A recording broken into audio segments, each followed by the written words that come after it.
when war broke out in 1914. The motor car was still a new invention. Nobody was quite sure where its place would be on the battlefield, or even if it had a place.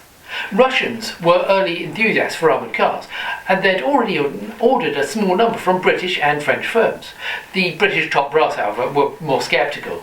The Automobile Association had tried to get them interested in the new technology by transporting troops from London to Brighton in 1909.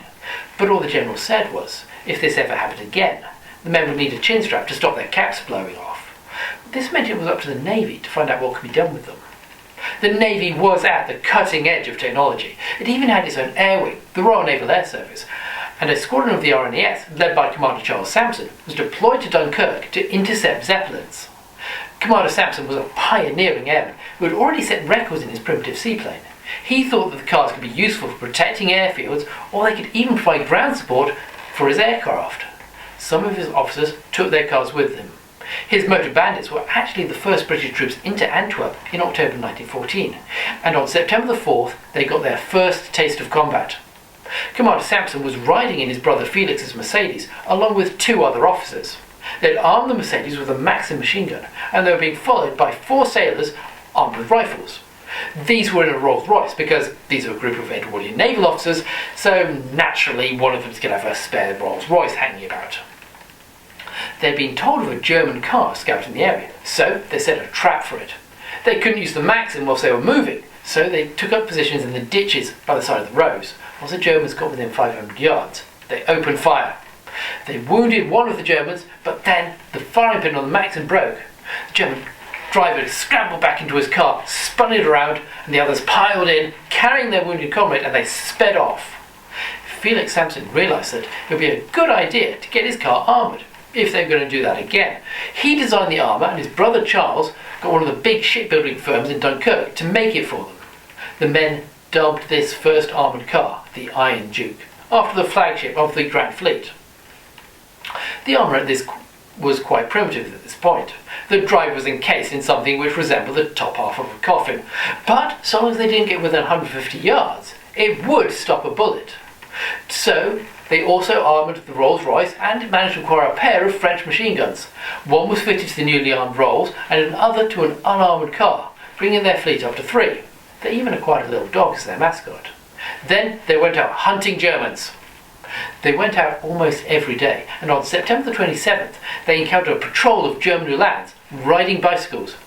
The armoured cars opened up with their machine guns, the Germans dropped their bikes and sprinted for cover.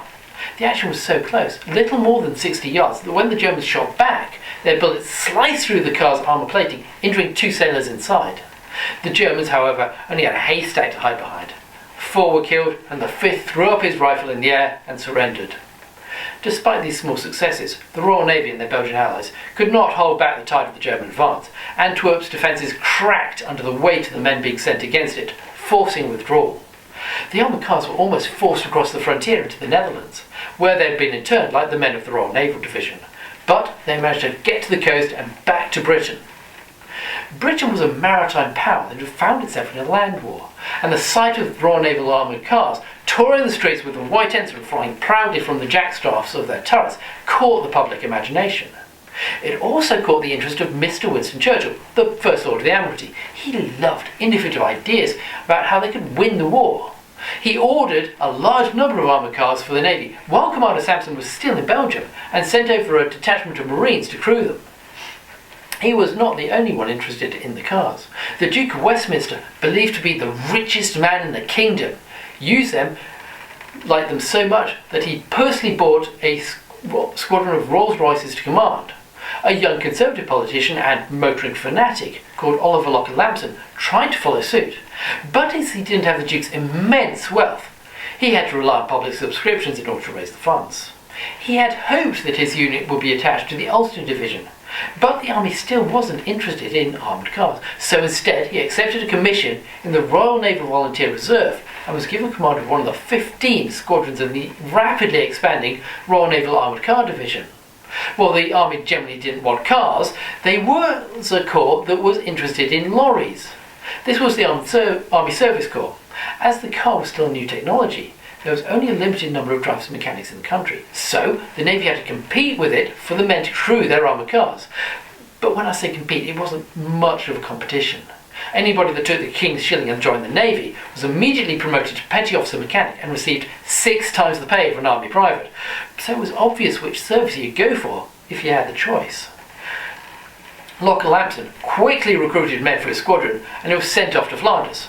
But by then the Western Front had already bogged down into trench warfare, so there wasn't much they could do other than dismount their machine guns and set them up in the trenches. General Bridges of the British military mission in Belgium said that this was rather bluntly putting an occasional machine gun in the trenches was not pulling their weight.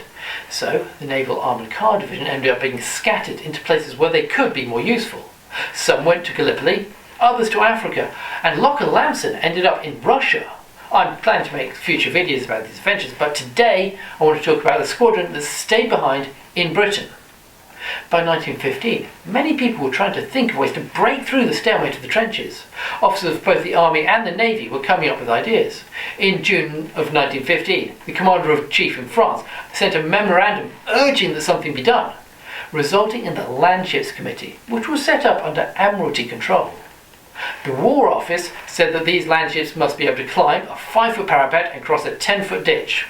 They also had to have enough armour to withstand close-range rifle and machine gun fire, but they had to be light enough to be transported by rail, while packing enough punch to destroy enemy machine gun emplacements. The Army, who would actually be using them, had different requirements. They thought it only needed to be able to climb a 4.5-foot wall and cross an 8-foot gap. What they wanted was for it to carry at least 1 cannon and 2 Lewis guns. Among the earliest practical suggestions was one by Colonel Swinton. He wanted to build an armoured car around the Holt tractor. But despite what the Vice President of the Holt Company, Murray M. Baker, said in September 1916, Holt tractors were never actually used in battle. The reason Colonel Swinton wanted to use them was for their caterpillar tracks. Holt had used tracks to get over their tractors over rough, muddy ground, similar to the Western Front, but tracks are a surprisingly old invention. The first patent for a tracked vehicle was granted to Richard Lovell Edgeworth in London as early as 1770, although he never actually did anything with it. It was then reinvented in 1825 by Sir George Cayley and again in the 1830s. However, the tank is more than just a set of tracks, and the men who invented it were Walter Wilson and William Triton. Walter Wilson had been born in 1874. He joined the Royal Navy as a cadet, but he didn't stay in the service for long before heading off to King's College, Cambridge, where he received first-class honours degree in mechanical sciences. He worked for a couple of engineering firms before turning freelance in 1908, then returned to the colours in 1914. William Triton was the general manager of a Lincoln engineering company called William Foster & Co. Limited. They had been given the contract to build the first tank. It took them a year of experimentation to get something that they were happy with. This project was so secret they could not even admit they were doing war work, which was a bit of a problem. Men doing official war work got to wear a badge that showed that they were doing their bit. But Foster's wasn't given any. They were working on a project too important to let anybody know they were working on a war project.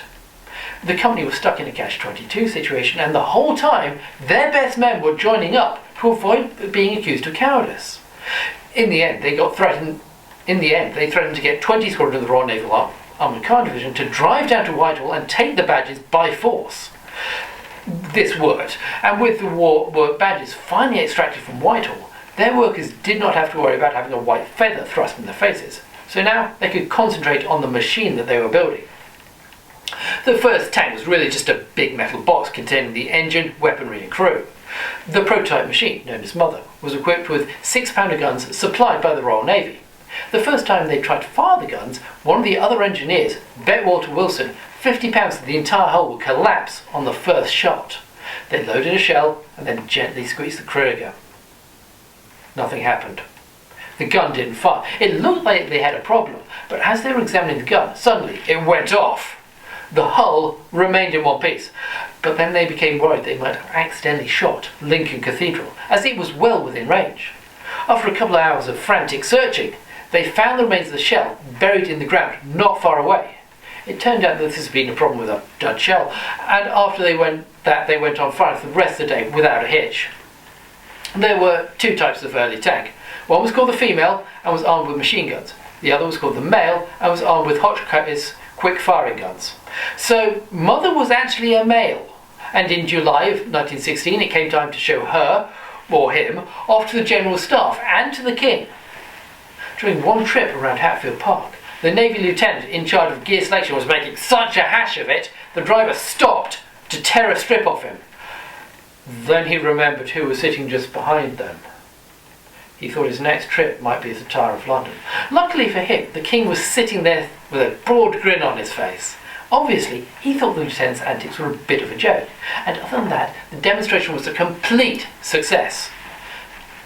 The tanks now became an army responsibility, as did providing the crews for them.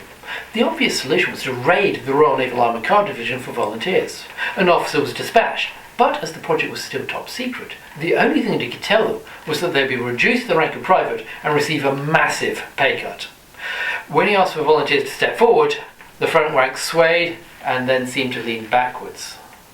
The army would eventually get its crews, and in July of 1916 they met the machines that they would be crewing. They were delighted, but they had a lot to learn. They had to know what to do in all 8 of the crew positions. They learned how to look after the 105 horsepower Daimler engine, how to work with the guns, how to shoot with revolvers, as there was not enough space inside for rifles. They needed to know about signalling and about how to look after the delicious plump-breasted carrier pigeons, which would be their last resort for sending messages if they got bogged down in no man's land. Each crew gave their tank a name. These ranged from His Majesty's Landship Chaos to His Majesty's Landship Creme de Menthe. There was even His Majesty's Landship Dreadnought, named after the famous battleship, and the motion inside her over rough ground would have been much like that of a ship at sea. Here's how one crewman described it. Inside the tank, the atmosphere was sickening. When you're in action, all the traps are down and the fumes are hardly bearable. A thick haze of petrol, gas and cordite fumes. With the engine running, it's incredibly stuffy and you had to have a good stomach. Others were sick, spewing up all over the place and passing out. This wasn't just a result of seasickness. In these early tanks, you were effectively riding in a sealed metal box with the engine, and they did nothing about the dangers of carbon monoxide. The Deputy Assistant Director of Medical Services for the Tank Corps stated in his post-war report that after a certain time, both the presence of carbon monoxide and the heat would cause the crews to get all of the following: headaches, giddiness, breathlessness, fever, nausea, vomiting. Some even collapsed from breathing the fumes. But despite all of this, the tank was still an impressive weapon. They landed in France on August the 29th to be transported to the front by rail. On September the 15th, they were set loose for the first time in the Battle of Fleur-Coulisset. As the mist rose, the tanks roared to life and pushed their way into no man's land. A German newspaper reported what it was like to see them coming towards you.